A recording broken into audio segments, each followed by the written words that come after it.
Les 6 points essentiels pour enfin créer une vraie offre canon et ainsi développer sereinement ton activité avec plus de ventes. Salut, c'est Alex et dans cette vidéo, je vais te présenter les 6 points qui constituent une offre.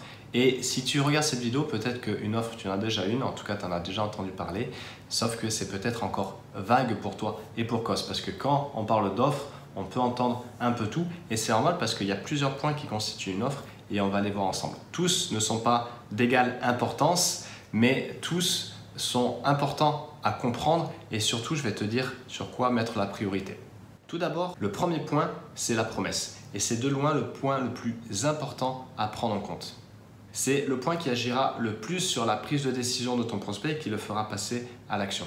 Pourquoi? Tout simplement parce que quand on achète, que ce soit un produit ou un service, je vais te donner des exemples après, on n'achète pas vraiment le produit ou le service en tant que tel, on achète un futur, un meilleur futur, on se projette. Je vais te donner un exemple. Récemment, j'ai acheté une paire de tennis, parce que je cours.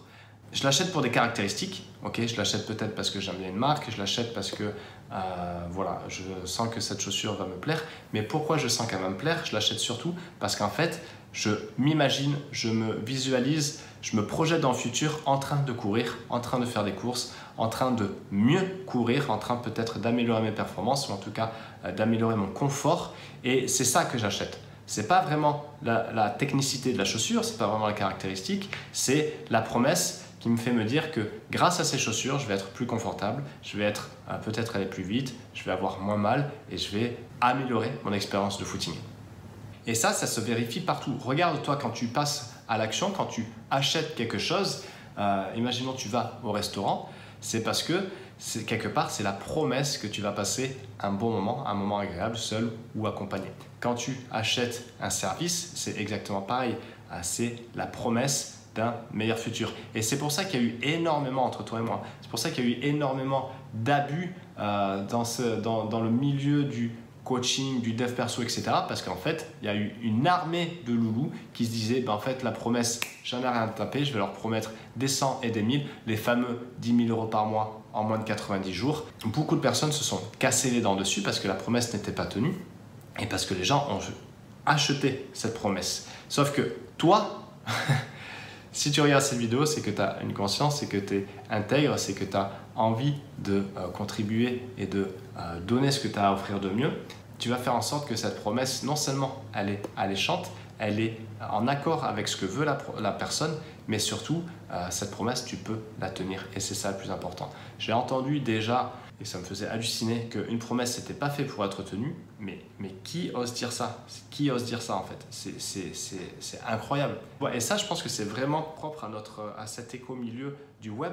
Parce que va dire à une boîte comme UPS que c'est OK si la promesse n'est pas tenue, ils vont te rironner en fait les mecs. Dézoome un peu, mets l'accent sur la promesse parce que c'est-à-dire ce que les gens veulent intrinsèquement, toujours, tout en t'assurant que bien sûr tu restes intègre, tu restes congruent, tu restes aligné avec tes valeurs et tu restes en position de délivrer cette promesse. Comment tu peux mettre en place ce point en restant très souple et flexible, Que tu n'aies pas encore de clients ou que tu en aies déjà beaucoup, fais preuve tout simplement d'écoute. Si tu proposes de l'accompagnement, si tu proposes du service, si tu es coach, thérapeute, consultant, l'écoute, a priori, c'est une de tes qualités.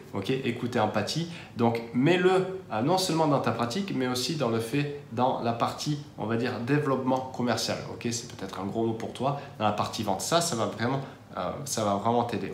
Tâche simplement d'écouter ton audience et n'oublie pas que l'achat, il se joue dans le rapport entre la valeur perçue et la valeur réelle. J'ai déjà fait une vidéo sur ça, sur la différence entre valeur perçue et valeur réelle. La valeur réelle, c'est ce que toi, intrinsèquement, tu proposes. La valeur perçue, elle est complètement décorrélée de la valeur réelle. Elle n'a rien à voir. C'est ce que tu vas mettre en avant. C'est pour ça, encore une fois, qu'il y a des loulous, pour rester poli, qui vendaient des promesses délirantes et des gens tombaient dedans et qui derrière, il n'y avait rien. Parce qu'en fait, valeur perçue, valeur réelle, c'est pas la même chose.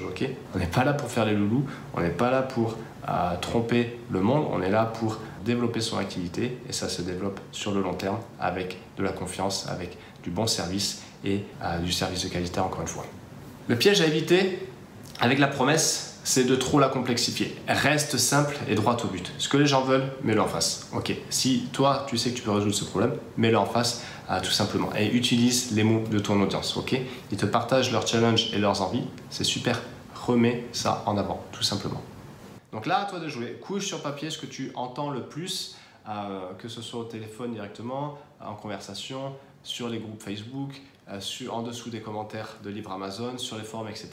Note, et de là, crée une promesse simple, droite au but, cohérente, congruente, que tu sais tenir et que tu sais qui va résonner chez ton audience. Et surtout, garde en tête que c'est flexible et que ça évoluera.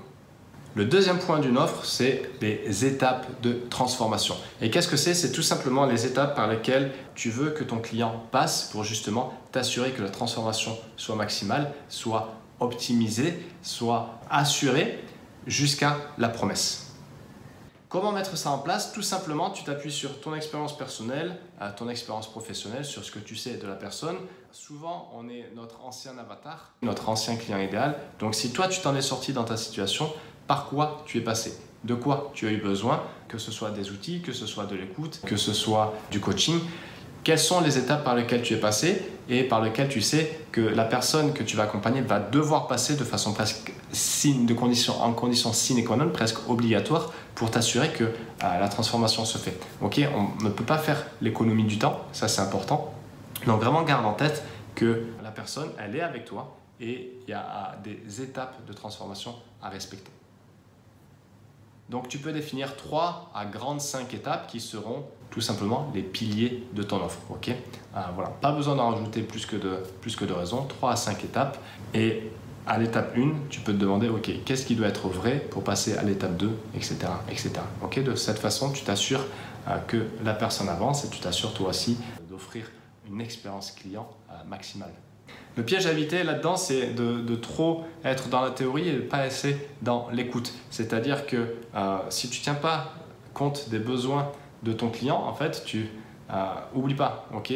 Ça peut être un piège quand on est coach thérapeute, c'est de vouloir trop projeter les résultats du client et de ne pas être en son écoute. Quand tu parles de cette écoute-là, tu peux vraiment créer des étapes solides. Alors bien sûr, chaque personne est différente, mais tu sais que grosso modo, chaque personne va devoir passer par là pour avancer. Donc là, à toi de jouer sur ce point. Vraiment définis les 3 à 5 étapes de ton offre et cerise sur le gâteau, utilise les mots qu'emploie ton audience et aussi les mots de ton univers pour commencer vraiment à créer ton propre univers, ok, le rendre unique, le rendre désirable et faire en sorte que ce ne soit pas une commodité vue déjà ailleurs des centaines de fois. Le troisième point, c'est les livrables. Les livrables, qu'est-ce que c'est? C'est tout simplement tout ce que tu fournis durant l'accompagnement. Donc ça peut être de l'appel individuel, ça peut être de l'appel de groupe, ça peut être un espace membre avec des vidéos à regarder, ça peut être des exercices PDF, ça peut être des ressources de travail, ça peut être des journées, séminaires, etc. Tout ça, c'est ce qu'on appelle les livrables. Et ici, il n'y a pas vraiment de limite ni de quoi bien faire. C'est vraiment toi qui vois ce qui est bon à la fois bon pour ton client. Donc encore une fois, si on est là, si on vit avec notre activité, c'est parce qu'on répond à un besoin client. Donc toujours être focus sur le client, mais aussi bon pour soi. C'est-à-dire que vraiment, qu'est-ce qui t'amuse en fait? Et là, vraiment, autorise-toi à créer cette offre avec une âme d'enfant en disant, putain, ça va me plaire parce que plus tu vas être excité, plus tu vas être amusé avec cette offre, plus tu vas avoir envie de la mettre en avant et plus forcément, ça va être communicatif parce que tu vas être en énergie haute, tu vas avoir envie de la crier sur tous les toits et forcément, si c'est couplé avec une personne, avec une promesse forte et qui s'est adressée à la bonne audience en face, en fait, derrière, c'est bingo, c'est vraiment ça. Et donc, vraiment, là, tu vas pouvoir te régaler. Le piège ici, sur les livrables, c'est de trop en donner.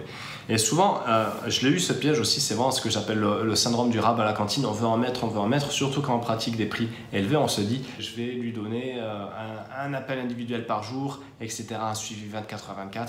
Et en fait, non, la personne, elle n'a pas besoin de tout ça. Ce dont elle a besoin, c'est juste d'avancer. Et donc, tu lui donnes pile ce dont elle a besoin. Okay, et n'oublie pas aussi que comme toi, elle a sûrement une vie chargée avec peut-être une famille, des vies, une vie sociale, des hobbies, etc.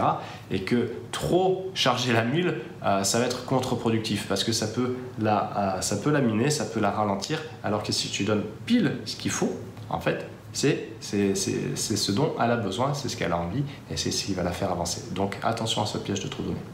La petite astuce ici, le truc le plus simple, c'est de co-créer en fait. Surtout quand tu es en démarrage ou que tu lances une nouvelle offre, c'est de co-créer. Qu'est-ce que ça veut dire? Ça veut dire, tu vends la promesse, comme je te disais avec la personne là chez qui j'ai signé, tu vends la promesse, ok, je vais te permettre ça.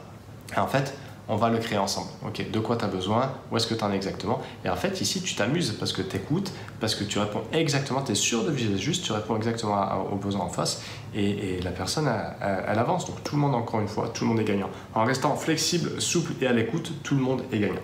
Le quatrième point, c'est celui du prix. Et oui, tout simplement ce que tu vas demander en échange de ton accompagnement. Et ici, il n'y a pas de juste prix.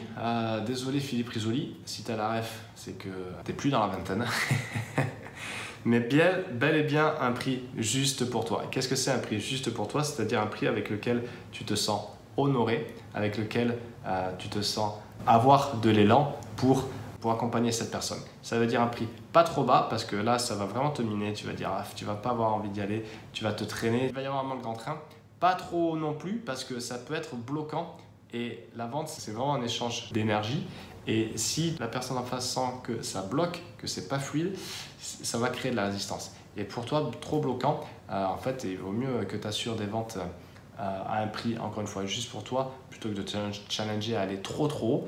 Je t'inviterai à vraiment te challenger à aller juste un peu plus haut, mais vraiment des prix que tu n'as jamais pratiqués d'entrée de gamme, sauf si tu es à l'aise avec, mais c'est toujours une question d'aisance et encore une fois de ce qui est juste pour toi. Et en fait, tout simplement, ce que je faisais avec certains de mes clients, c'était qu'on commençait avec un prix raisonnablement élevé, c'est-à-dire avec lequel ils étaient OK, mais ça les challengeait suffisamment pour y aller. Ça ne les challengeait pas trop pour les bloquer, mais suffisamment pour y aller. Et quand ils validaient ce prix avec 2-3 ventes, ils augmentaient les prix. Et j'ai vu des augmentations, par exemple, une cliente qui était passée de 600 € à 3600 € et qui vendait son offre tout aussi bien. Parce qu'encore une fois, elle répondait vraiment à un besoin très intéressant et elle avait la place d'y aller et que en fait, ce qu'elle résolvait, ça valait mais 1000 fois les 3600 €. Donc toujours pareil, quand tu mets ton prix, tu peux faire cette règle de x10. Ok, tu demandes tel prix, combien la personne va récupérer derrière. Et même si tu es sur une niche qui ne fait pas du make money, c'est-à-dire même sur une niche qui ne parle pas d'argent, okay, si par exemple tu permets de sortir d'un burn-out ou d'autres choses, combien ça coûte en fait, tu vois? Tu peux aussi ça le chiffrer avec ton client, avec ton prospect, combien ça coûte de sortir de là, tu vois? Donc c'est vraiment, garde ça en tête quand on parle de prix. Le cinquième point, c'est l'inversion du risque. Et on l'a vu plus haut, la prise d'achat, la réflexion d'achat, ça se joue toujours entre la bataille bénéfice-risque. Il y a toujours dans notre tête une balance, qu'est-ce que ça me coûte, qu'est-ce que ça me rapporte. Et vraiment, si la balance elle penche du côté des bénéfices, on va prendre. Si ça balance du côté des risques, on ne va pas l'acheter. Okay, le but de ton marketing, c'est de faire pencher la balance du côté des bénéfices et de l'offre. Okay, et c'est là où tu peux faire intervenir ce qu'on appelle l'inversion du risque, c'est-à-dire assumer toi tous les risques que ton prospect n'aura plus à prendre. Et donc forcément, s'il n'y a plus de risque, s'il n'y a plus d'objection, quelque part, il n'a plus qu'à dire oui. Petit bémol néanmoins avec cette inversion du risque, surtout sur de l'accompagnement, tu ne peux pas promettre un résultat tangible, okay, parce que c'est de la co-création, okay, où chacun est responsable. Si tu es coach, tu le sais, chacun est responsable à 100% de ses 50%. Les 50 autres pourcents, ils appartiennent à l'accompagné, okay, et quelque part, tu n'es pas responsable de ça. Ça ne veut pas dire que, encore une fois, tu es intègre. Si tu regardes cette vidéo et si je m'adresse à toi, c'est que tu es intègre et que tu veux faire du bon boulot. Ça ne veut pas dire qu'une fois signé, c'est en mode YOLO, tu te démerdes. Non, ça, on l'a trop vu, encore une fois. On n'en veut plus de ça. Okay, mais ça veut dire qu'aussi, tu sais garder ton cadre, tu sais garder tes limites et ça va vraiment aussi chercher ta posture. Donc, c'est vraiment un exercice intéressant. Donc, attention avec cette inversion du risque parce que tu ne sais pas en fait ce qui va se passer. C'est ça aussi toute la magie de l'accompagnement. Okay, donc, petit bémol pour ça. Personnellement, j'en utilise pas. Et à choisir, je t'inviterai à ne pas en mettre également. Enfin, le sixième point, c'est la rareté et l'urgence. Alors, la rareté et l'urgence, tu sais certainement comment ça fonctionne. C'est deux leviers psychologiques qui sont largement utilisés en marketing pour le meilleur et pour le pire. Et notamment dans le e-commerce, par exemple Black Friday, okay, par exemple sur les formations numériques, ça ferme à 23h59 ce soir. Attention à faire en sorte que ce soit juste. Tu peux l'utiliser toi aussi dans ton marketing, bien sûr, et je vais te donner des exemples. La rareté, elle va jouer sur le nombre de places disponibles et l'urgence, elle va jouer sur, par exemple, un temps limité. L'objectif, c'est de provoquer une prise de décision chez le client potentiel. Attention avec ça, parce que quand on est sur des offres haut de gamme, c'est moins vrai, cette notion de rareté et d'urgence. Et c'est là aussi où c'est vraiment très important de connaître la psychologie de cette personne à qui tu parles, parce que surtout sur une offre haut de gamme, surtout sur de l'accompagnement, c'est moins vrai parce que la personne est éduquée, et ça dépend aussi de la sophistication, ce qu'on appelle la sophistication de ton audience. La personne est sophistiquée, elle va moins mordre, ok? C'est plus en la période de 3 semaines et elle n'a pas besoin de jouer sur des leviers d'urgence et de rareté pour prendre sa décision. Donc respecte ton audience, respecte la personne à qui tu t'adresses et fais pas trop le coquin avec la rareté et l'urgence. Par contre, ce que tu peux mettre, par exemple, si tu fais un départ groupé, tu peux très bien dire que les portes ferment tel jour à telle heure. Ça, c'est vrai. Et effectivement, c'est qu'on commence, on va dire, le 10 octobre, ok, et on ne commence pas le 11 octobre, donc tu t'inscris jusqu'au 9 au soir. Ça, tu peux jouer.